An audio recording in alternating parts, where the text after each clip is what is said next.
Royal Tennis is the name of the game, and an international match in action at the moment between David Warburg of the United Kingdom and Michael Seaby of Australia. The gentleman in the 15-all service court at the moment is Michael Seaby of Australia. This match is the best of 3 sets, and if you're somewhat intrigued by the unusual appearance of this court, you're not the first one to be confused, because this is exactly the reaction of most people when they see Royal Tennis for the first time. Would you agree, Mr. Curtis? Yes, it's a most unusual court, and curiously enough, of course, it's actually larger than the lawn tennis court. Is it? Although it looks so high and narrow. Well, would there be some comparison here? Obviously, there is a singles court of lawn tennis or a doubles court? No, if you take the width of the court with the penthouses, there are those buildings at the side, it's wider than the doubles court. And this court in Melbourne is almost exactly the same dimensions as the court at Hampton Court Palace, which, as you know, was built by Henry VIII for his pleasure. So, the game has been played for a long time. I understand that you people that are active in this sport prefer to call the game just tennis. Yes, that's its real name. And in England, of course, it's called real tennis. In America, it's called court tennis. In Australia, it's called royal tennis. And in France, it's called jeu de paume, or the game with the palm of the hand, because that's how the game commenced. As a handball game? It was a handball game, and the racket was only the extension of the hand. That's how the racket grew. It sort of seems as though every game that's played with a racket has something in common with this one. Would it be that they're all developed from this sport? Well, lawn tennis, rackets, squash all came from this game. Well, there are many strange things about the game of Royal Tennis. Jeff, perhaps none more strange than the shape of this racket. Yes, it's unusual because it's elongated and pear-shaped, as you see. This is to give the player more chance of cutting the ball down like that, as opposed to a top spin as a lawn tennis shot, and also to help him scrape it out of corners on the court. Would you ever have occasion to hit the ball flat, or would you go mostly for a wristy action? You'd always try. Well, the wrist is locked, but you always try and cut down to make it rise over the net and then down again. This is the reason for the high hand position on the handle? Yes, this is one of the reasons. This is to get it near the point of balance. Now, it's also very weighty. Yes, it's a much sturdier racket than a lawn tennis racket, because it bangs on the walls and so on. Now, how long's the game of Royal Tennis been played? Is this known? Roughly since the 13th century, as we know it. It was probably played in various other forms before, but it's one of the oldest ball games in the world. Well, we're locked in between 4 walls, except this one's plain. But this one over here, this is the side wall just here? That's the side wall, penthouse. With the numbers on it. It has a sloping roof. That's called the penthouse. This is the long penthouse, and these are the end penthouses. Well, what's the reason for the sloping roof? Just to make it more difficult? Yes, well, one serves up on this penthouse here, at the far side, from this end. Yes. And then down on the floor. The ball bounces on the penthouse and then down on the floor, and then it's played over the net. So service is always conducted from this end? That's right, yes.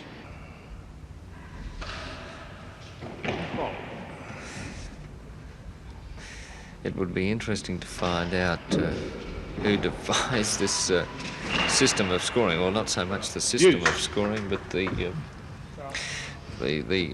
way that the points are named.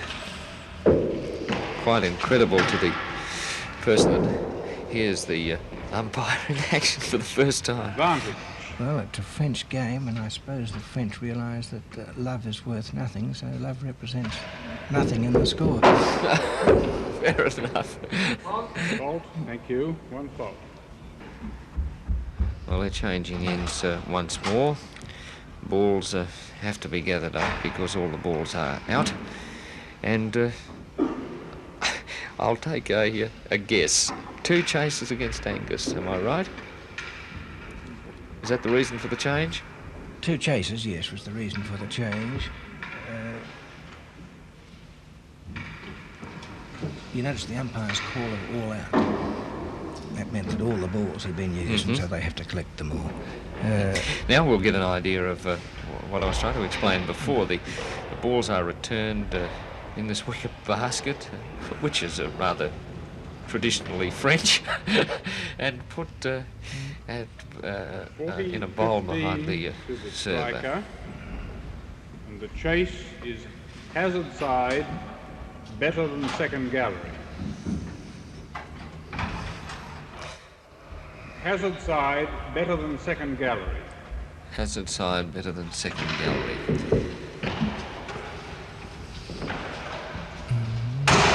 Oh, a sign of a true champion, I would think, under pressure. And he hit the point to win it quite clearly by putting it straight at the monk, or the grill. Playing a hazard side chase, the receiver wants to be able to win it. Right. Score at the moment, Australia down 2 sets to love, and this the third rubber. And in the third set, United Kingdom lead 3-1.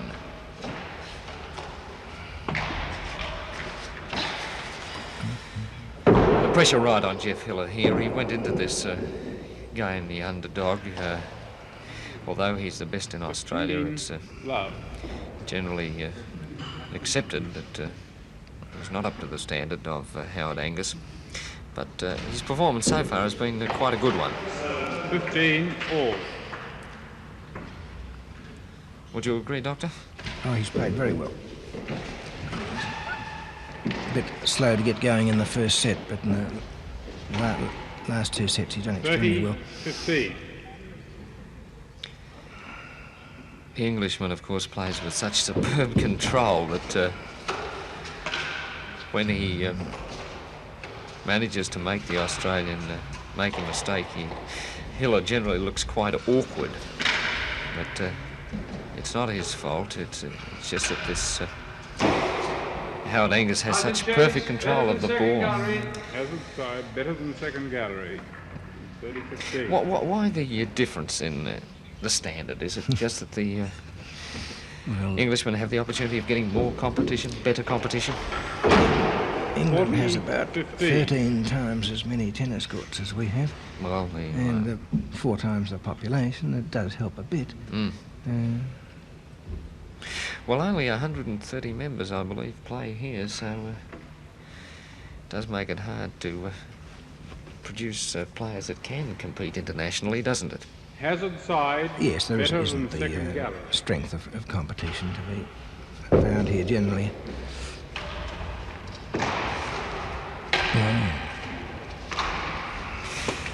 Game to England. I noticed before, I think you made the point too, that the Englishman does play well up the court when he's receiving. Now, does he prefer to volley, do you think? No, he doesn't prefer to volley, but he is able to volley extremely well, and therefore he's not so frightened of being caught up there. Well, is the volley a good attacking shot in Royal Tennis, or is it something that you shouldn't be playing a lot? Volley is usually a defensive shot to prevent the ball going into one of the winning openings. But the way the Englishmen use it, it is attacking as well as defensive. Well, there's a point. Nevertheless, in that stroke, Howard Angus got caught halfway up the court against the wall.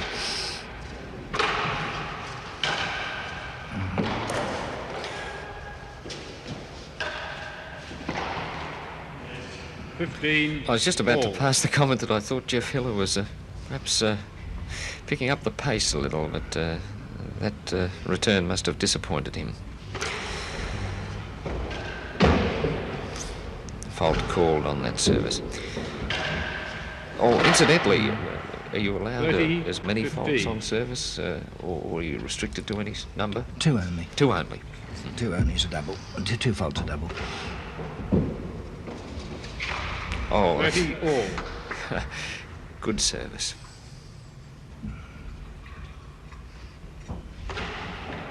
One fault.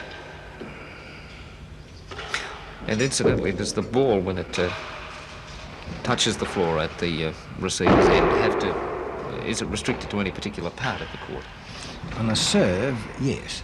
It's restricted to the serving area behind the hazard lines and bounded by the pass line near the Better than grill. half a yard. Yes, well, we're looking down at that now, actually. You can see the line... Underneath the fleur-de-lis. that's the one, and which encloses the grill too. If the serve lands in that area in Better front than of the half a grill, yard. pass is called, which means the same as let in lawn tennis. Howard Angus serving, and called a fault.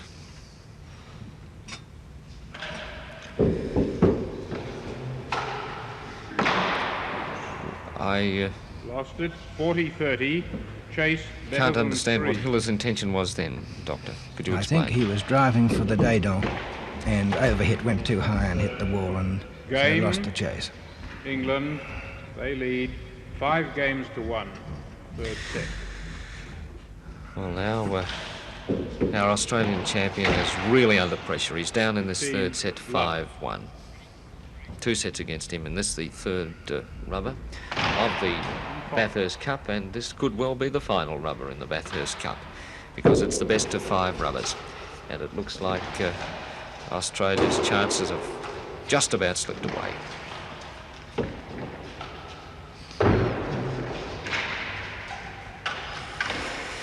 Hiller trying valiantly. He volleyed from an almost impossible position, but there's a shot to put him under tremendous pressure. Howard Angus winning the point. Angus serving. Chase 3. And Jeff Hiller comes back a somewhat. lovely shot off the side wall and scoring a nick at the back wall. And even somebody as quick as Howard Angus couldn't get that up. And he does play with tremendous speed, there's no doubt about it. And he's so relaxed with it too.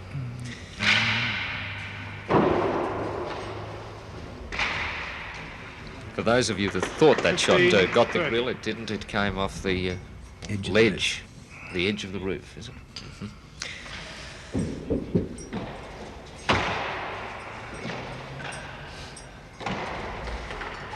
That one was just at the bottom.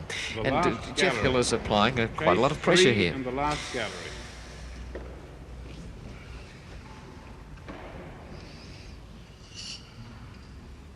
Well, it's nice to see 30-15 in any for sport, the strike. Doctor, a sportsman that won't say, this is enough, eh? He's not Chase giving it 3. up at all.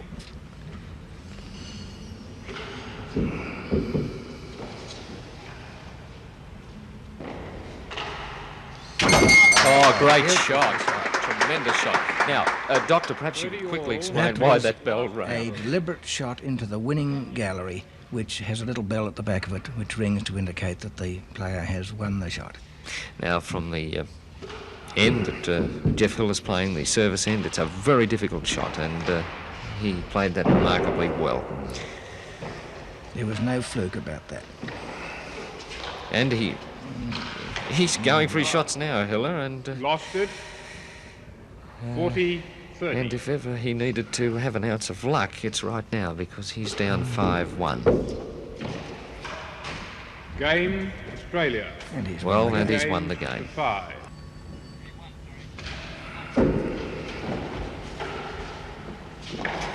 Lost it.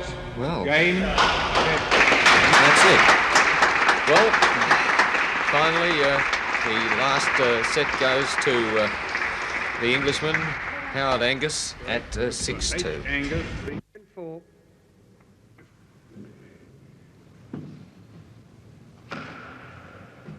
Fault.